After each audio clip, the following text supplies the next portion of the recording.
The following podcast contains spoilers and adult language. Listener discretion is advised. The Showdown Podcast with Corey and Vic. A debate on what movie is better, Corey's choice versus Vic's choice. They each plead their case and try to destroy the others. It's a combat of subjective opinion. I'm Brad Scott, your impartial judge, and as always, my say is final.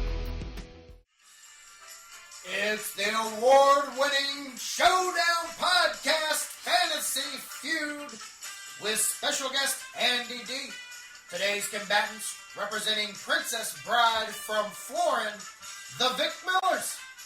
And from Fantasia, representing the Neverending Story, the Corey Millers, with your host Brad Scott.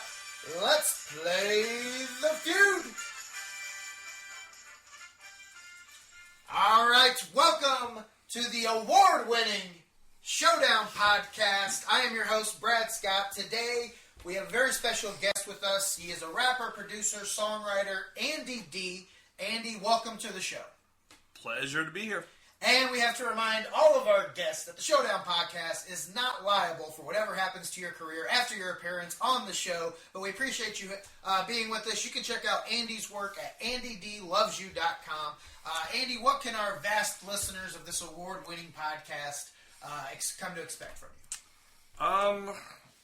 Complete magic, being totally wowed at our live show. I don't know. A good time. Always a good time. If you see me in the next couple weeks, I have a couple awesome cold sores that just showed up today. So if you catch me then, I haven't named them yet, but they've come. Corey gets those every now and then. They're about to erupt in as sparkles. Well. Yeah. But you can't see where Corey's. They only pop up once a month for a couple days and then they go away. We just did Tonic Ball, which is this awesome event that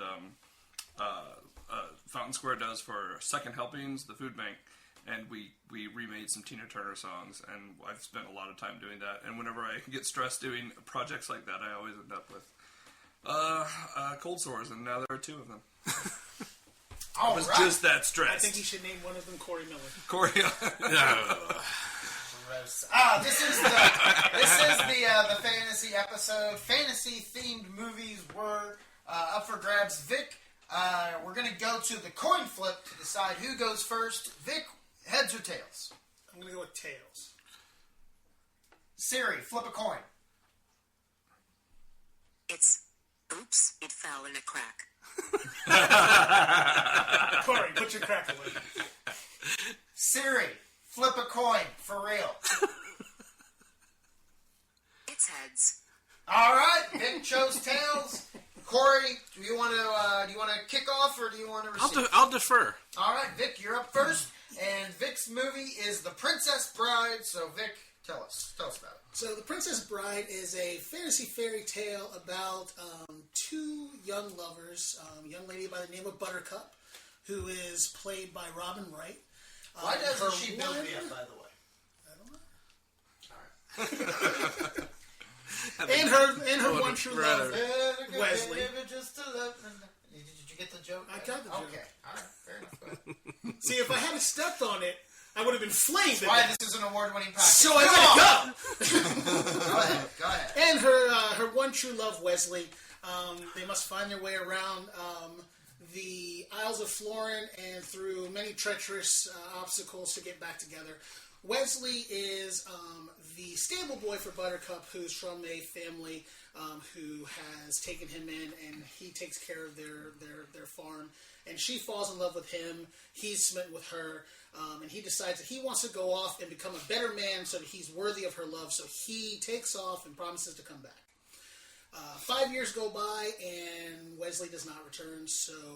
And Buttercup hears that he's been killed by the dread pirate Roberts, who is a famed buccaneer on the seas that takes no prisoners, and anyone that he comes across, he kills. So she assumes that he's dead. She goes into a deep depression and basically decides that since she can't have her one true love, she's going to marry wealthy and live the rest of her life as the Queen of Florin. Married to Prince Humperdinck, the worst name in theatrical history. So Florin is the neighboring country who is very rich and powerful and a very mystical country, and she's promised to the prince, so she's preparing herself to get married to him. Before she gets a chance to go to Florin, before they come and get her, she gets kidnapped. And she gets kidnapped by 3 rogues who take her, and the plan is to put her on the Isle of another country and kill her, and make the Florins think that they did it, so that she can start a war. And by starting the war, the Vizzini, who is the leader of the rogues, thinks that he can make a ton of money by war profiteering off of the war. So he takes her, and they start across the Great Sea to take her away, and they figure out that they're being followed, and come to find out it is the Dread Pirate Roberts who is after them. He chases them down through the Sea of Screeching Eels and all of these horrible situations to catch up with them. They decided they're going to run for it, but the closest isle is actually Florin's coast, so they head for Florin's coast to get away from him, and he chases them down. Also with Vizzini is Inigo Montoya, who is a Spanish blacksmith's son, and Fezzik, who is played by Andre the Giant, the great Andre the Giant, and he is a circus strongman. He is a circus strongman that Vizzini found and rescued from the circus that was treating him badly. And he always speaks in rhyme. Exactly, which is actually quite endearing considering. Because I'm pretty sure that Andre the Giant was not able to pick up a full script and memorize it, so I think that it was actually probably the writer's way of getting him to memorize his lines, which was not a bad idea. No. Don't know if it's true, but that's what I see it as. So they get to the Isle of Florin, the coast of Florin. Vizzini basically straps all 3 of them to Fezzik, and Fezzik climbs this rope up to the top, and the Dread Pirate Robert follows them. Basically, the story continues on with him chasing them down, trying to save Buttercup, who eventually ends up at the castle. And the Dread Pirate Roberts chases him down, and Vizzini tries to stop him by leaving Inigo Montoya and Fezzik behind to slow him down so that he can get away with the princess. Inigo is a master swordsman, and when Dread Pirate Robert finally catches up with him, which throughout the movie there's just these little things that are comically in there, like he's climbing the rope and he's like, well, I could cut the rope and you could fall to your death, but I'm not going to do that because I have honor, so I'm going to let you get up here and we're going to fight. So they get into a sword fight. Mandy Patinkin plays Inigo Montoya, and they get into a sword fight, they go at it, they realize that they're evenly matched, so they both decide that they're going to now defeat the other one by switching hands, because they've been fighting with their left hand the whole time when they're actually right-handed, and they both figure out that they've been doing the same thing, so they switch hands, they start fighting, they realize that they can't beat each other, so they decide to become friends and move on. They catch up. They catch up with Vizzini later on in the storyline, just to move forward. And Vizzini challenged him to a conflict of wits, in which he tries to sucker him into drinking poison, in which he turns the tables on him and gets Vizzini to drink the poison. And Vizzini's, I guess his claim to fame from this movie, which this movie has a great amount of quotable lines. From As You Wish, which is what Wesley always says to Buttercup whenever she asks him anything. Inconceivable is Vizzini's line, where he basically, everything is inconceivable. You can't believe that anything could ever be smarter than him, because it's completely inconceivable that could ever happen. So when he does defeat Vizzini, he actually says inconceivable and basically flops on the table. Cary Elwes. He had a pretty legit career. Yeah. I mean, a lot of the people he's in Saw. Is he the guy that saws off his own foot at the end? Yes. He's the one. He's okay. Yeah, and then he was Robin Hood Men in Tights. What was he in Liar Liar? He was the boyfriend of Jim Oh, Carrey's. Jerry. He was Yeah. the claw. Yeah. And the movie It's a actually, legit career. the movie actually Four has good movies. If that's your only, it seemed to be his only 4 movies that I recognize, but that's still 4 good movies to be a part of. That's true.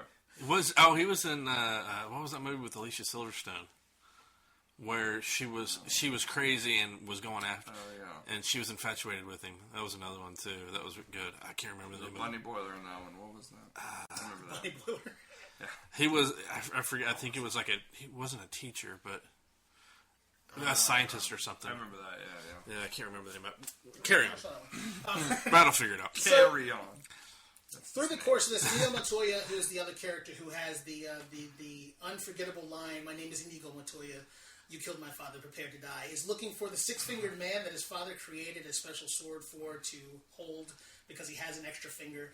And he basically kills his father because instead of paying him, Inigo has that sword and plans to kill him for revenge for his father's death. So he's searching for him as well. And he doesn't know who this guy is. He didn't actually see him, so he just assumes that the Dread Pirate Robber may be that guy. So he asks everyone that he challenges if they are the 6-fingered man, and if he is, then he should prepare to die. So when he does finally come across when he does finally get captured by the kingdom of Florin as the Dread Pirate Roberts for finally catching up with Buttercup and taking her away from Vicini and Fezzik, she knows that he's the Dread. She knows he's the Dread Pirate Roberts. She's extremely pissed at him for killing her one true love, and she basically boots him down a hill. And when she starts to roll down the hill and flipping and flopping, yells the words "As you wish." And she realizes, holy crap, it's Wesley, so she jumps down the hill after him. Craziness ensues. They end up in a swamp of sorrows, which seems to be a thing between, a correlating thing between our movies. I was going to say that. And, God forbid. The Crush. Thank you. Crush, yeah. That was the Alicia swimming pool. Silverstone Yeah, movie. I remember that now. So when they get down into the swamps, she realizes that it's Wesley, and she's so happy and thinks things are going to be okay, but it's not, because the armies of Florin show up and take her away to marry Prince Humperdinck, since she's promised to him. She promises to go with him if he lets Wesley go. He says okay, and she takes off, and he takes Wesley to their torture chamber, in which his royal vizier and advisor tortures him basically to death. Because he has made friends with Fezzik and Indigo, they find him and try to save him, but realize that he may be dead. So they take him to a magic man who is played by Billy Crystal. Billy Crystal, and he tells him, well, he's dead, but just mostly dead, not completely dead, mostly dead. And he gives them a pill which brings him back. However, he's paralyzed, so they have to spend the next part of the movie basically carrying him around like a puppet. Kind of a la a certain movie that you thought was a drama, and moving him around and puppeteering him as they ran around and tried to get to the castle. You thought Weekend at Bernie's was a drama? I played it that way. Okay. It is. That was his argument. Was if you took out the silly music, this movie it's almost like you put it up there with Schindler's List. I didn't go that far, but I just Yeah, you did.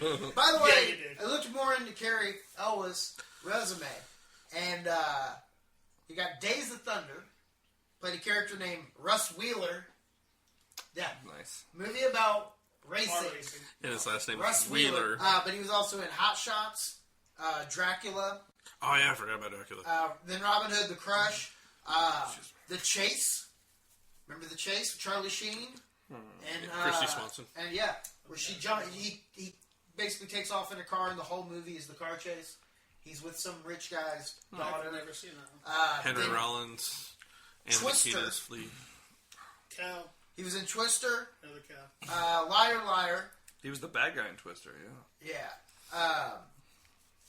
And then hang on, there's more. He took a little bit of a lull through the early 2000s and late 90s. He did some X-Files episodes apparently, but then you have like Saw and yeah, that's a legit career. I don't know why I'm so stuck on that. But We're not real sure either. We're letting you go. You seem to be around. Hansel and Gretel get baked. I saw that. You saw it? It's on Netflix.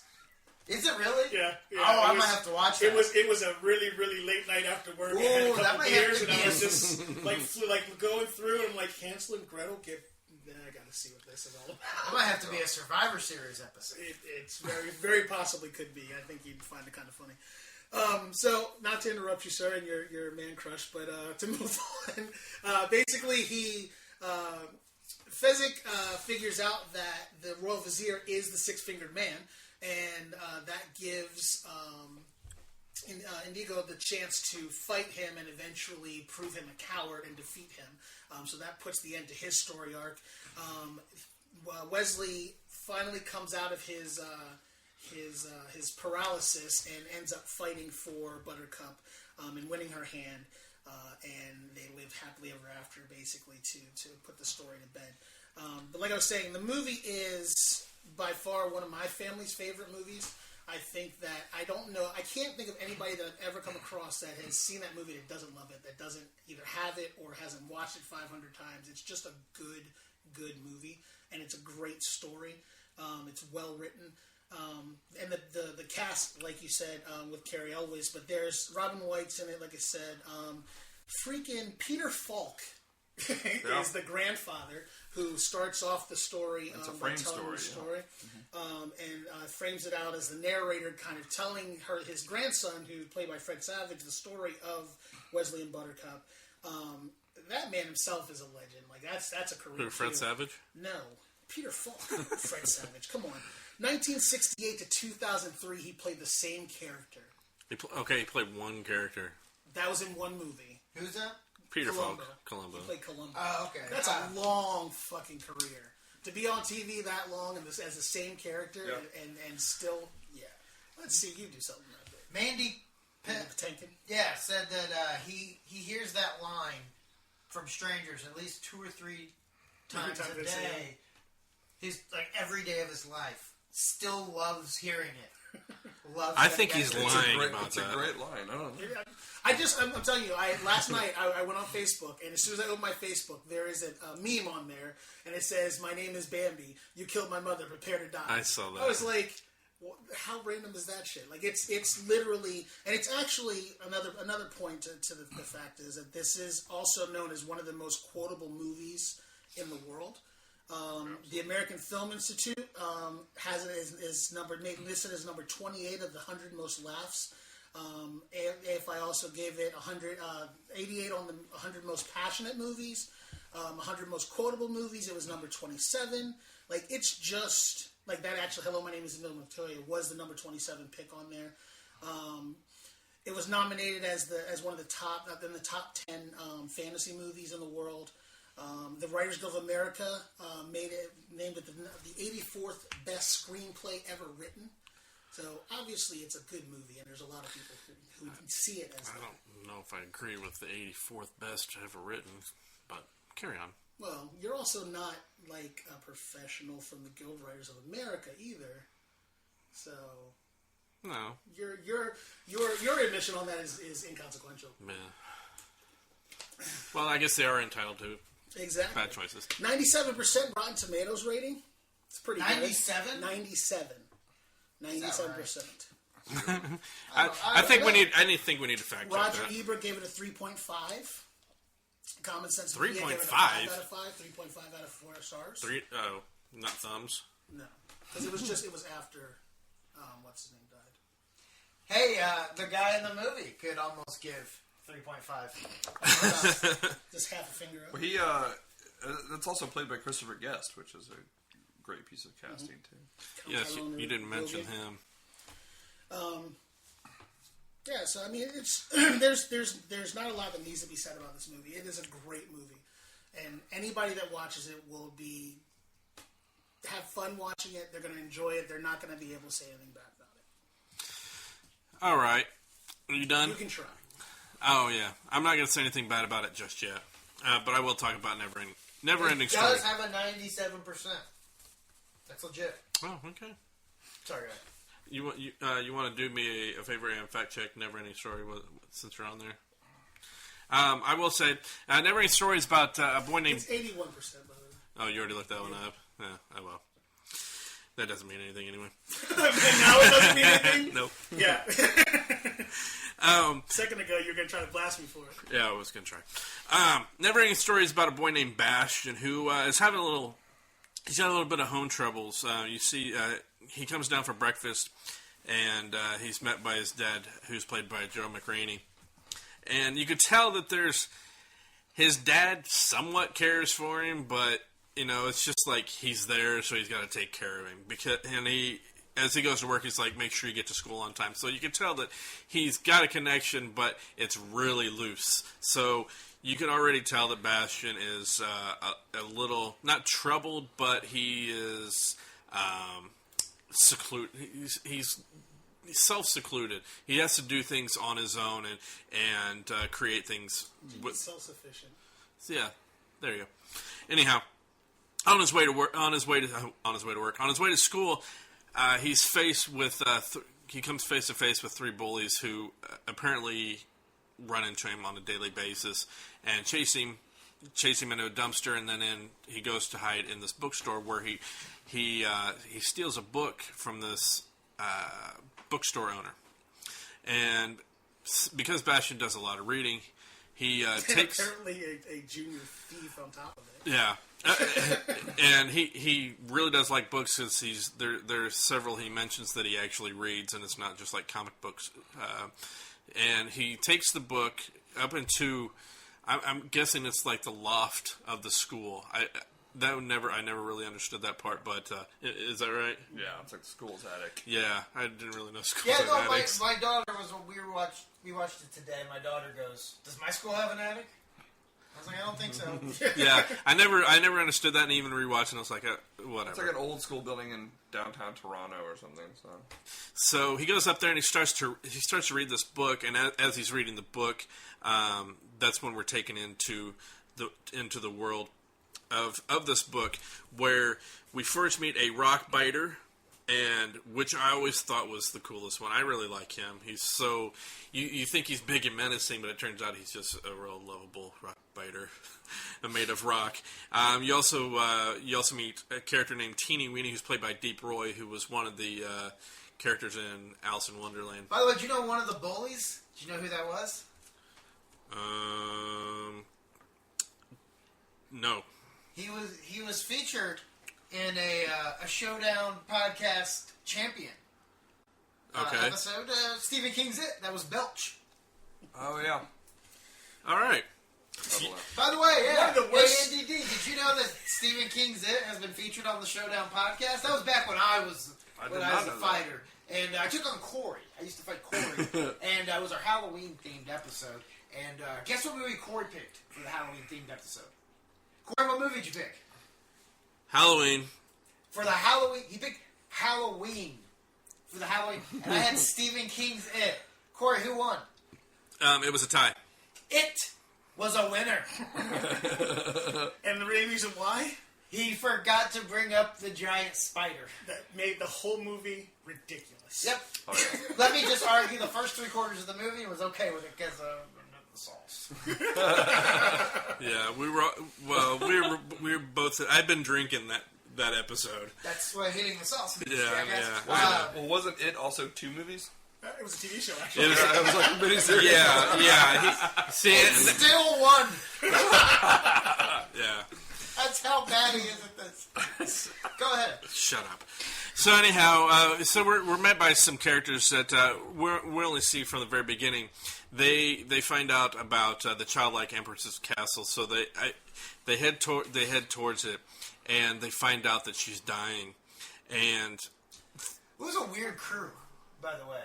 It was like a crackhead, a snail, an Indian Mad Hatter, and there's a racing snail.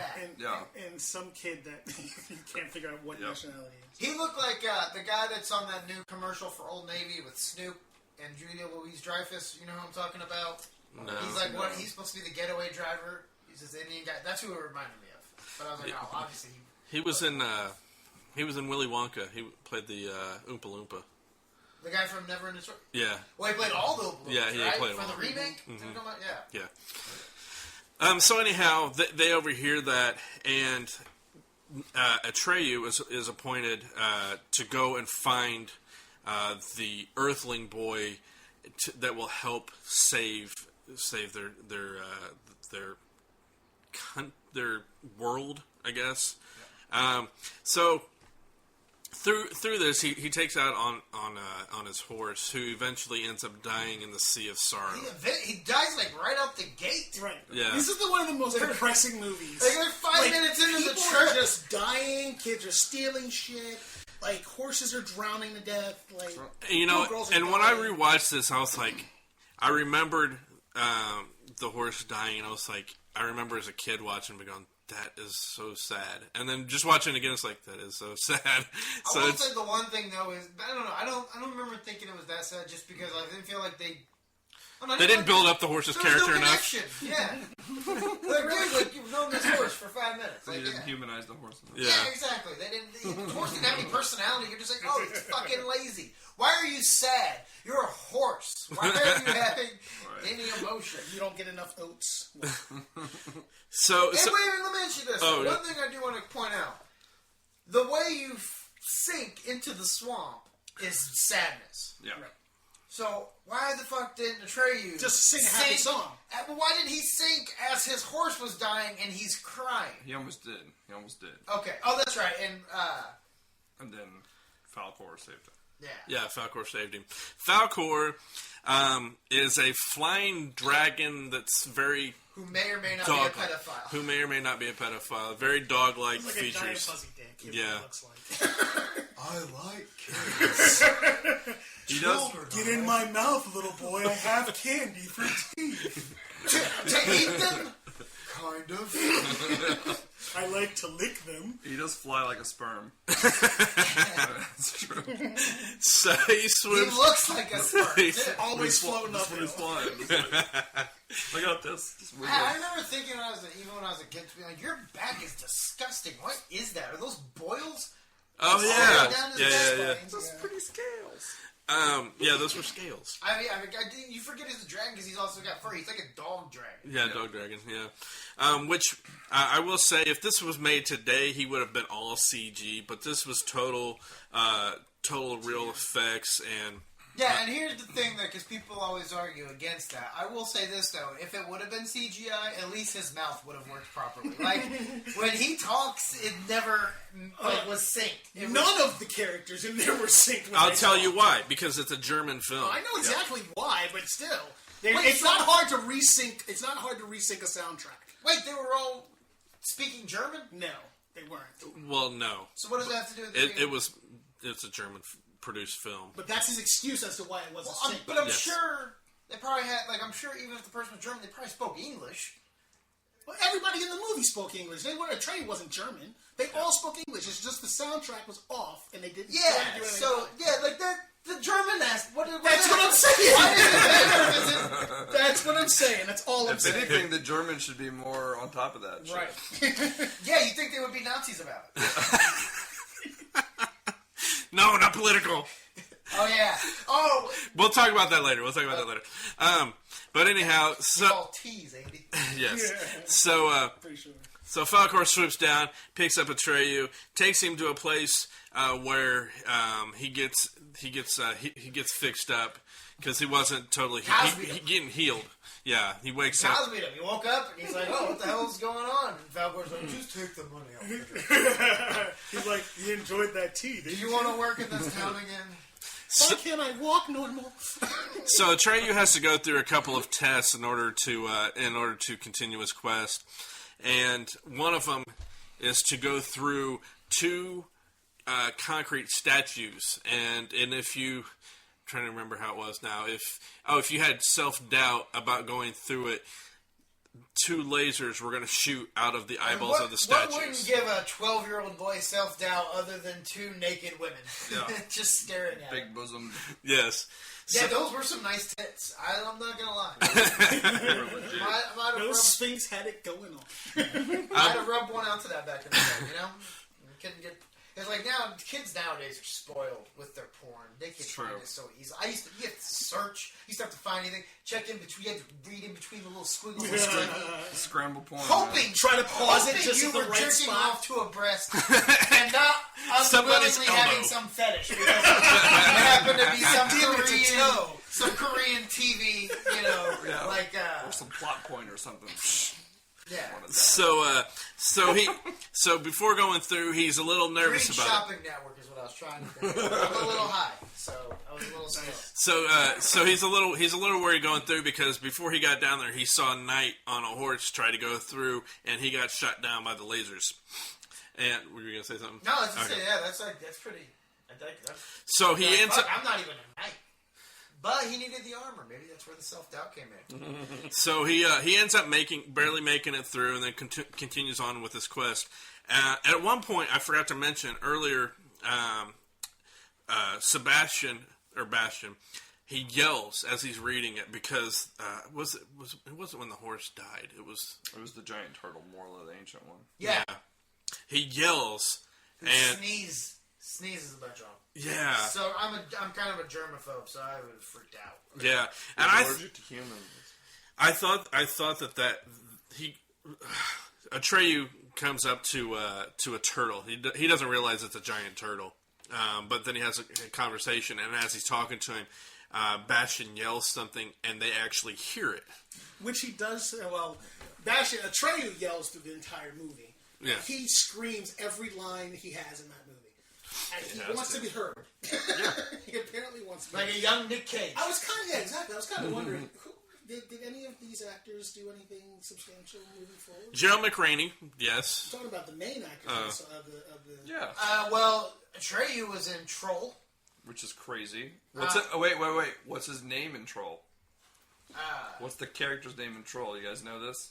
I will find out. Harry Potter Jr. He doesn't want you to look at. That's right. That's right. I remember that now. Yeah. By the way, does anybody know that they're making another Troll? No. Troll: The Rise of Harry Potter Jr. is slated for a 2016 release. It's going to be animated. Animated? Yeah. The Rise of Harry Potter Jr. I wonder why they're doing that. Someone finally asked the question I did. What's his name in that? Harry Potter Jr. We can write. He was also in Noah Hathaway's, who we're talking about, who played Atreyu. He was also in Sushi Girl, and if you get a chance to watch that, it's a really good flick. He also was in an episode of Family Ties. So very Who was this? Atreyu? Yeah.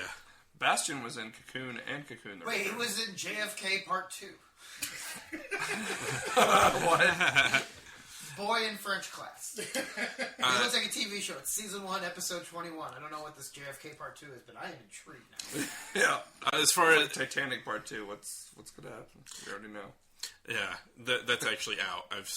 What is that for real? That's for real. JFK Zombie.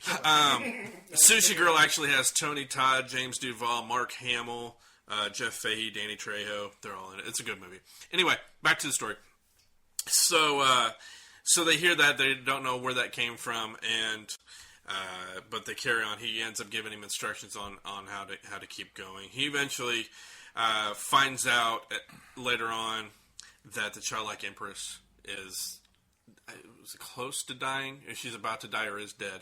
But when he gets back there, he finds out that she's not, and because he's like, well, I never found the Earthling, and he's like, she was like, he was with you the whole time. And he's like, I don't know what you're talking about. You could just tell Atreyu wanted to be like, you cunt! Yeah, you dumb bitch. You set me on this What quest. the fuck do you mean? My horse died! He did say that. Really? He did say that. Did he really? Yeah, he had Watch that. this He had that afternoon. whole diatribe against the Empress. He just didn't say my horse fucking died. He didn't put it in those He words. said my horse died. I nearly drowned. Oh wait, should I mention I have a tattoo of this film? Because I do. It's the only tattoo on my body. I could quote this entire movie. Wait, it's the I only could write the tattoo? screenplay down to right now. It's the only tattoo I have on my body, and it's of the Orin from the Neverending Story. Well, you know what though, but we at the Showdown believe in fairness, so we're gonna have you get a tattoo of Andre the Giant. On your other arm. At very least. The Obey one, the Yes. Shepherd Fairy. Yeah. But I will say this: if there's anybody that's gonna get you to vote against your all-time favorite movie, that's the only tattoo you have on your body, It's old race. It might be hard. Racist Corey here.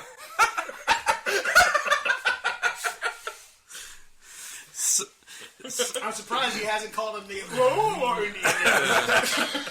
Feather not dot. There it is, folks. If this kid's on a quest, who's running the casino? So anyhow, We don't need to let no rock people into our country. We don't know which of the rock people are good rock people. Some they're like rabid dogs. Those rock people. That was a black rock person too. So Hey, if I gave you a bowl of M&Ms and said only 10% of them are poisonous, go ahead, eat a handful. I dare you. Well, some of those M&Ms are 80-year-old women and orphan children, so... Or take 2 years and test all of them. Yeah, to test all the M&Ms. Yeah, let me test the M&M first. so anyhow, Back to this children's... yes. movie. So the world is starting to disappear and is starting to basically crumble away, and it's up to Bastion. No, we're back to talking about the movie. Oh, okay. Oh, you want to not your hopes and dreams. It's up to Bastion to say who he, or to give her a name, to give the childlike empress a name, and as it keeps crumbling away. Atreyu dies, and finally he yells out something that's almost inaudible, and everything comes back, and Falkor comes in and swoops down and picks up yet another kid, Bastion, and they fly throughout the city, and everybody lives happily ever after. What? Nothing. Go ahead. That's it. You sure? Yes. All right. Pretty sure you missed some Now- pretty big pieces of this movie in there. Yeah, well, I'm not going to give away every single thing. I want the listener to watch the movie if they haven't already watched it already. Yeah, God forbid you spoil the 1984. Hey, it's possible Don't they tell haven't seen anybody it there's a giant spider in the yet. You haven't catacombs. seen it yet, and you didn't see it till recently. But anyhow, yeah. Anyway, No, wait. I thought this was the first time you'd seen it. No. Oh, okay. I meant you jerking off to it as a it. child. Oh, that's right. He didn't do that like just today. He might No, have. I watched it with my He was daughter. watching it with his today. daughter. I definitely did not. He already had to send her off from Falkor. He didn't need to damage her anymore. But yeah, this was one as far as fantasy movies. This is one that's always been with me. As you know, I didn't really care for Legend. Labyrinth was just okay. I even to this day have seen it recently and just like it's all right. But Neverending Story has always been that number one fantasy I movie. remember the wolf scared the shit out of me when I was a kid. Yeah. Oh yeah, when he never the wolf was good. And as far as Princess Bride goes, That was. Oh, hold on. By the way, just so everyone knows, the whole point of this was that their world was being destroyed by the Nothing, which you negated to bring into the storyline, and the Nothing was being assisted by Gmork, who was a gigantic wolf that had been chasing Atreyu throughout Fantasia the entire time. Yeah, How do you leave major plot points out of your movie if it's so good? because he was only in maybe 2 or 3 scenes, and basically you forget about him through most of the movie because they never show him. They show him 2 or 3 times. The So worst freaking bad guy death ever. Yeah. I'm gonna grab a sharp rock and Well, you're gonna no. jump right on it and kill me in no time flat.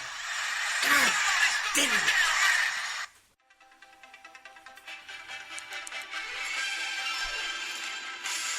It's commercial time! Alright, our special guest, Andy D. Andy, where can the folks check you out at? You can check out my YouTube channel, which is Party Werewolf. You can Google us, pretty easy. Andy, last initial D. iTunes, we're Andy D. Bandcamp, it's andyd.bandcamp.com. And all my social media and website are Andy D Loves You. Alright, Corey? you can Just find. kidding, Vic. You can find me on Xbox at Black and Angry. That's BLAQ and Angry on Xbox One. You can also find me at MillerKing51 on social media. And also, I have started a podcast with my daughter called Scandalize, following the ABC hit TV show Scandal. So you can find us on iTunes, Stitcher, and Spreaker. Corey? You can find. Just kidding. You can find me at BradScottComedy.com. I'm also a part of another podcast as well, WrestleMania, with my good friend Brent Terhune. Check us out on iTunes and Stitcher. And follow me at Indie Brad Scott. Corey? Are you sure? Yeah. Okay, I currently... Just kidding. You can follow the show at The Showdown Pod on Twitter. Follow us. Someone should. Give us a like on Facebook. Again, someone should. This is an award-winning podcast. I want to remind you, this is an award-winning podcast. One more time. Corey. Okay, I do not have currently another podcast, but you can find me on Twitter at NKOGonzo and on Instagram and Letterboxd the D. All right. Let's get back to that sweet, hot action of the award-winning Showdown podcast. I feel like I'm flying. All right. Corey, notice how as soon as I gave you the attempt, you went with some jumbled version of "I am not" in another podcast. Didn't you guys doing the wrestling one? It hasn't debuted yet. Yep, we weren't talking about that yet. Thank you. But that's a special sneak spoiler for you guys. There will be a future podcast with Corey and I that hasn't even been recorded or formatted yet. So, thanks a lot, Vic. Well, if he puts it in there, that's on him.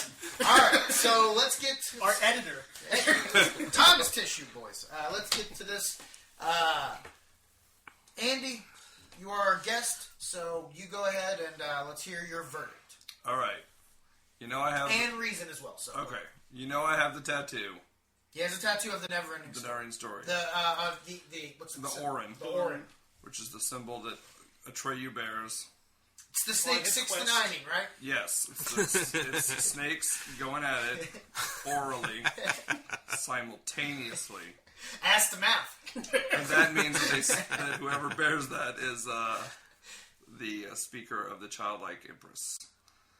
Which is amazing that she chose that symbol. But that means I have very high standards for the defense of this movie. I have to give it to Princess Bride. Oh, a shocking turn of events! I think that Corey, I failed. He called it too early, or maybe that was a technicality, and the judge should have given you a takesy backsy on that. But you didn't get to any of the good parts. Yeah, the good parts of why it was like a synopsis, and then no defense of it. Like, why is it called? Why do you think it's called the Neverending Story? Because this is the part that made me get this tattoo. Why do you think it's called the Neverending Story? Just got dude, son. I would imagine with Bastion being the one that's reading it that it's anybody that reads the book, then they are that person, they're that character that they're talking about, and so it's continuously. He sounds like the kid who didn't do his homework just to explain the first section. A lot of people are like, oh well, it's a metaphor about human imagination, which is true, but they're like never ending in time, but it's not. It's in depth, because there's a moment at the end where the Empress is like, she's like, actually, we almost got to that part where like she's explaining why Atreyu had to go through all these hoops to get Bastion hooked. It's like because stories are how you like relate to people, and she basically, it was like the first film that like referenced me as a viewer that I ever saw. It was like the first like film that like talked about in a meta way the audience, because she was like, just as he was following your adventures, Atreyu, others were following his. So like, holy crap, she's talking about me! We were watching the movie. Yeah. Watching him, watching the story. Yes. Yeah, I did forget about that line. And then I'm like, holy crap, are there people watching me? Are they bored? Are they bored of the goddamn life? I'm just a kid! They have been for the last hour. So it's just like this like sandwich of layers and layers. It's turtles all the way down of just people watching each other. So it's like this weird voyeuristic. I don't know. But the director, you mentioned it was German, is Wolfgang Petersen. He's like, really well respected German director, and of course he's gonna, And the movie did gangbusters in Germany. Yeah, it was huge. Well, it's based on a German child's book too by Michael Ende, which is a German author. So, I mean, yeah, Germany. It is. I mean, that's its home. And Tammy Stronach, the lady who played the childlike empress, I just had the hugest crush on that lady. It's like her and as a Punky kid, Brewster. I remember, Punky Brewster. It was like those two. That was it. Yeah, Soleil Moon Frog. Yeah. I think I remember as a kid too watching this. Like I had the same thing. It's like, oh, she's so pretty. And then watching it, I was like, okay, yeah. Well, now you don't want to be. Yeah, now you can't say that. But she's the same age as you. That's true. That's That's right, true. girls. No, that's true. That's Now that's watching just it a now, thing. you feel like Falcor. Yeah, exactly. Which I listen okay, to a lot of I will songs. say I never realized how creepy Falcor is. Yeah, though. That's buddy. you definitely got extra points for it. Definitely after watching it later, like watching it as adults now, you Yeah. see those little things. You're like, oh. Yeah. As a kid, we're like, it's a giant furry flying dragon. Yeah. He's awesome. Yeah, he's also saying some creepy things. You kind of got put in your place there. Yeah, no. No, I really do. I am not familiar with the structure. This is my first time on the podcast. However, I do think that No, it's fine. you only got through half of your. It tends to happen. Yeah, like there was some Well, no, I'm done. No, Like, yeah, it's well- like you get distracted. Like, no, I'm done now. Once he says, I'm finished, and then they just start rambling, JR calls the match. Because we got to make sure that we don't lose, the few listeners we have. So, Fair enough. so my decision is this. The Princess Bride is one of my mom's all-time favorite movies. That and Gone with the Wind. And so I saw that movie hundreds of times as a kid. And I love that movie. And Neverending Story, I was always way more fascinated with because I was 2 years old when it came out. But, when the video, I remember owning the VHS copy of it. I watched it a lot. I watched it today with my daughter. Literally the exact same reason. I came into this thinking that I was going to give Neverending Story because I was like, it's just so much more interesting. It's just so, it had nostalgia. But then Corey, just awful, horrible. You didn't mention the main villain, like the thing that scarred a generation of children. You completely left out. You didn't even talk about the Rock guy. I had to bring up the Rock guy. I said the Rock guy. Barely. I said I liked him. You also didn't talk about how the movie only even covered the first half of the book. And then, you didn't do a very good job. So I had some more things to say too. Although JR cut me off. Maybe not. Maybe you shouldn't use the phrase. That's it. Don't save it. I'm done. Is this like you can't do that on television where you just try to get each other to say I'm finished so that they can slide through it? Is that what happens? You just try to get them to say Well, no. That's it. Here's the thing. I let him go on after the I'm finished. And I even gave him I'm pretty sure I gave it, are you sure? And he stopped. After Vic was making the argument for him, it's just one of those things where you just for his own sake, like, he was Ronda Rousey. Laying on the mat, just unconscious, not knowing what's going on, and Vic was just beating the shit out of him. And so I had to put Vic back. But Vic annihilated. This would have been round one, 30 seconds. People would have wanted their money back if they ordered this fight. That's how one-sided it was. And you had the distinct clear advantage going in. But Vic gets the nod this week. It is 2-0. Vic is today's Showdown champion. Congratulations. Thank you, sir. So moving on, we've kind of mentioned this today throughout the episode. We are now an official award-winning podcast. Corey, tell them about it. Yeah, we submitted our name in an interview. If you remember a few episodes back, we had Joe Lavelle on the show. We did an interview that you guys didn't hear that we submitted and to the Indie Podcast. But they also might have listened to other episodes. Yeah. So they listened to some other episodes. They listened to the show in general. Yeah, Right. they were told by the people putting on the awards that they should go and listen to a couple other episodes to get a better feel of what. This was the Indie Podnet Awards, actually. And so we were actually awarded the statue. It's a microphone for the golden microphone for best geek personality interview. And Brad, and we were also given feedback too. And Brad wanted to read some of the comments on So here. this is the judges' feedback that they gave us after listening to some episodes. And here's just a few of our favorites. It wouldn't be us without we wouldn't be ourselves if we didn't mention some of the faults. Way to just give that away. Corey, I was just mentioning feedback in a very vague, generic term, and then I was going to list off all the ones that were awful about us. It also wouldn't be me without stepping on your jokes. God damn it. Why do I show... you know what? We were always very honest with our listeners. I just had to start a job at Target. It is horrible. It is awful. It is retail, which every retail job during orientation, you're going to hear two things. One is, I tell you, I was the same as you guys. I thought, dude, I'm just going to work here for 16 months and I'm going to be out. And that was 14 years ago, and I just love the company.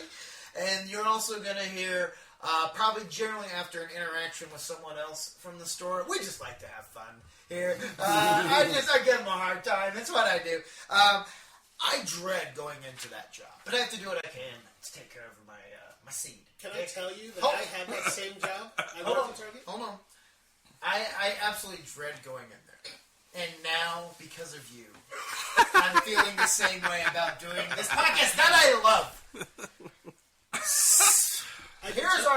Let me tell you one thing. I worked at Target 22 years ago in the electronics department, and my orientation was the exact same fucking thing. Every orientation. Pretty much the same verbatim. It's every thing orientation. was given to us. So here's some of the feedback that we got. You know, I'm gonna foil his foil. I'm not gonna say anything. Great podcast. This is what I look for in a show I follow. The host kept the show going, and I had no trouble following along. I wonder which one they were considering the host. Probably the guy that says at the beginning of the show, I'm your host. Here's another one. Very funny with an exclamation point. Host is amazing. No exclamation point, kind of weird. Sound quality could be better. Excellent showmanship. Topics were a little unfocused, but quick wit and lighthearted humor definitely made up for it. The chaos and progression is its charm. I was saying earlier, that's somebody who actually gets this show. Mm-hmm. That is literally the definition we go for. That's our second listener. Yes. That's our official second listener. So here is my favorites.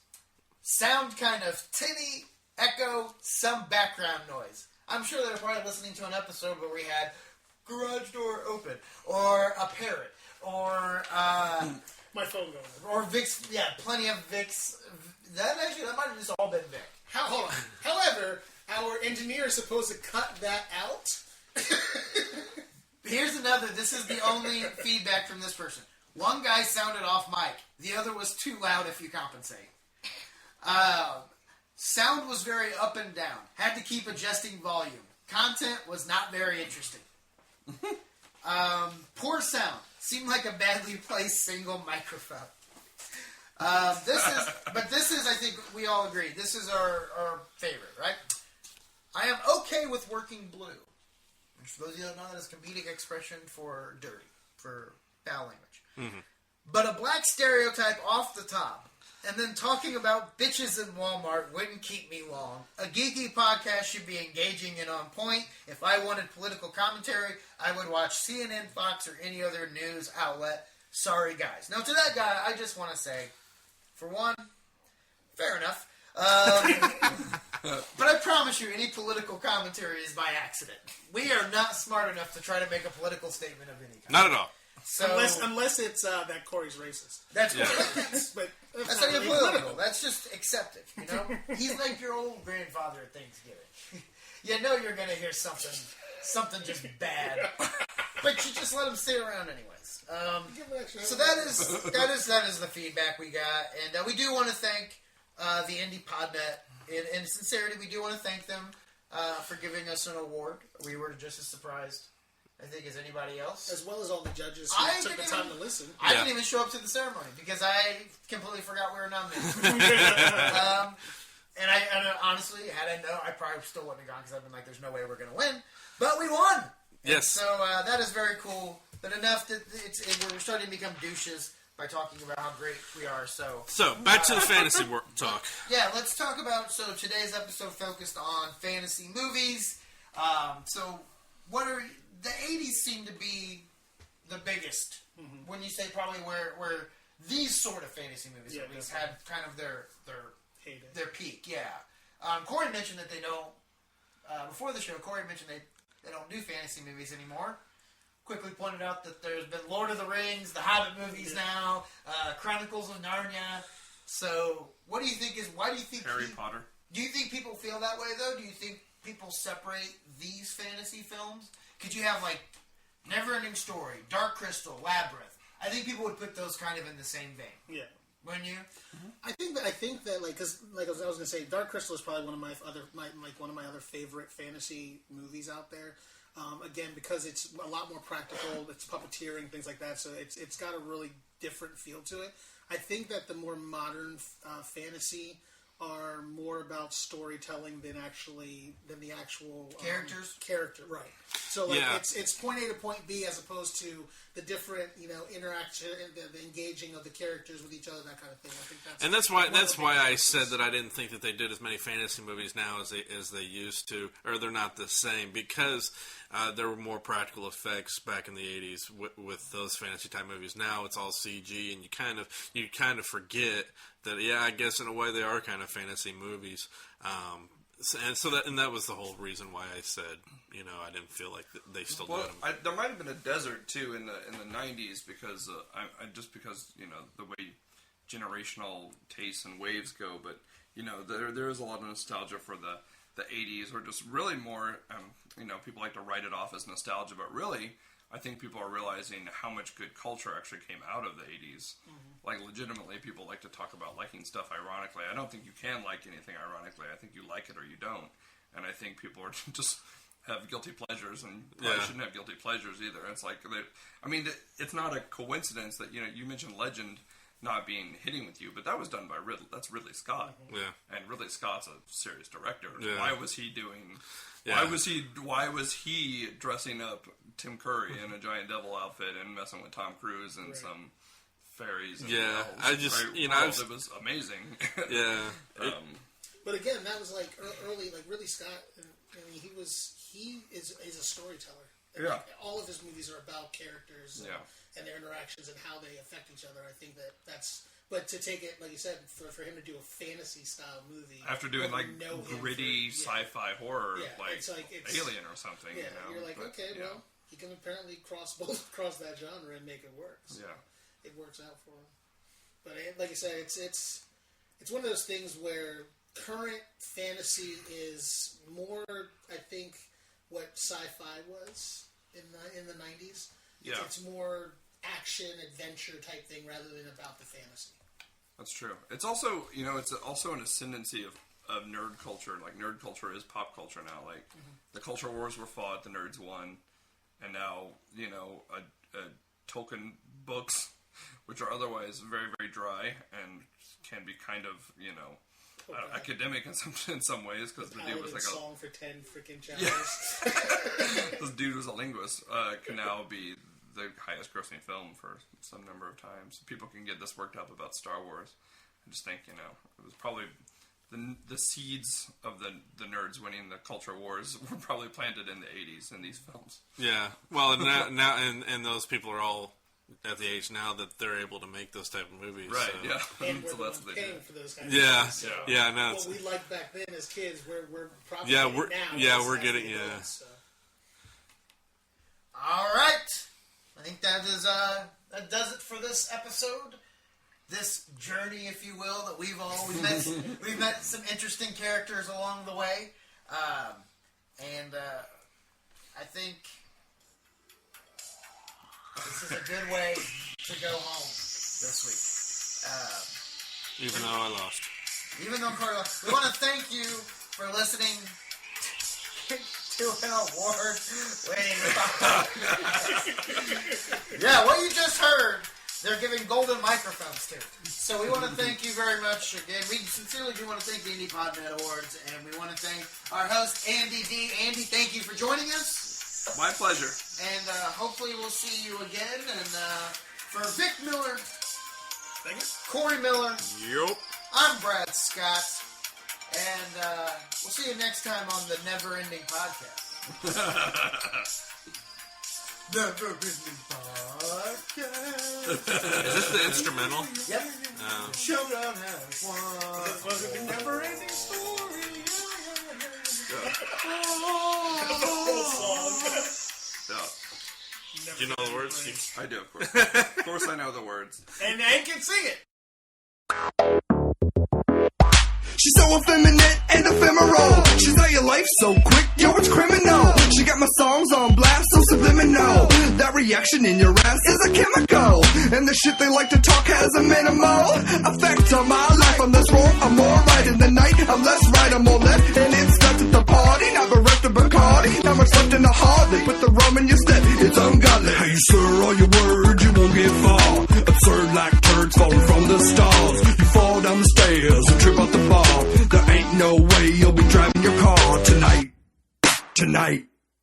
The way she wear them shoes, she thinks she's a looker. Her body is a nerd, but her feet is a hooker. She stumble on the dance floor, drag you along, yell in your face, I love this song! She tried to do her back bend, she's not limber. When her ass hit the ground, we all yell timber. Cause God loves drunk chicks. We all love drunk chicks. I'm not freaking out, yo, I'm freaking in. She's drinking mighty fast like she came to win. I already know how this is gonna end. Holding back a hell like I'm a best friend. And if loving all the filth is a real sin, well then I'm going to hell. Cause I fell in love with this angel from above. And this danger, I don't care for strangers. Stop and stare, all the boots by the shoes. And it's true, I need you. Always get loud, scream and shout. Right before you start passing out. Your eyes won't focus, you've been drinking stout. There ain't no way we'll be making out tonight. Tonight. The way she wear them shoes, she thinks she's a looker. Her body is a nerd, but her feet is a hooker. She stumble on the dance floor, drag you along, yell in your face, I love this song! She tried to do her back bend, she's not limber. When her ass hit the ground, we all yell timber. Cause God loves drunk chicks.